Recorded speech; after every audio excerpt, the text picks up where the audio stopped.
it definitely is an honor to be here with you, and I'm so super excited to be able to engage in this level of conversation, dialogue, and then also hopefully encourage you to really dig into it, because sometimes you can overlook the fact that it's about data, or you can have let me say it this way.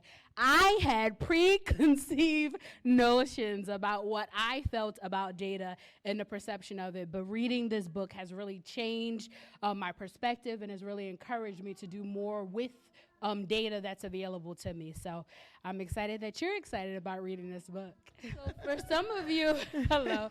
So some of you, like when you're in church and the pastor is preaching and teaching and they write the script, they tell you the scriptures, you write them down to take notes. So I went ahead and I gave you page numbers. So if you want to get your pens out so that you can take notes, so that therefore when you hear something exciting that is said today, you can say, oh, on this page, this happened on the book launch, okay? So go ahead and get your pens, get your books ready, and make some notes in the margin. That's okay for them to write in your book, right? It's theirs now. Yeah, exactly. It's theirs. Let's own it. I call it data. I'm from Jersey.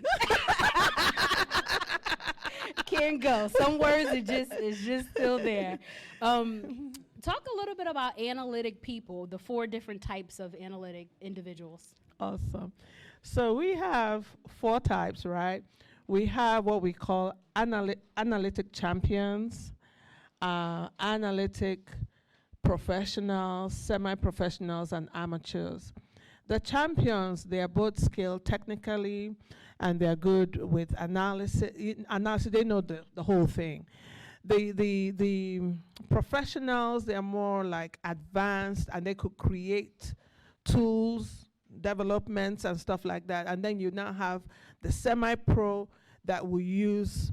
They're not totally where the pros are, but they are there in your industry.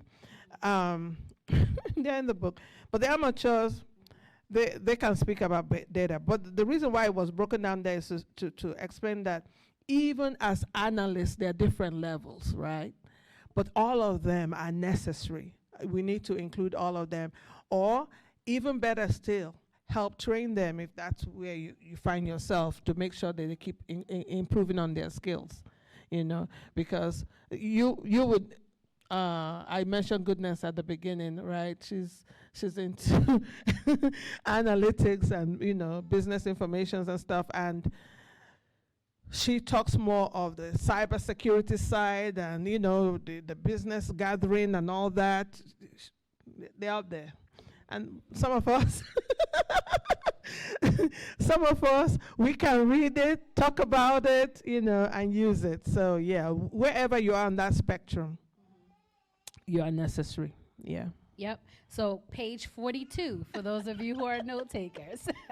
Analytical champions, analytical professionals, analytical semi-professionals, and amateurs. Yeah. We're in chapter 3, and chapter 3 was called Data Needs a Voice. Even with the information that we're sharing thus far, we're not giving it all away. So there is still much more for you to glean from in that.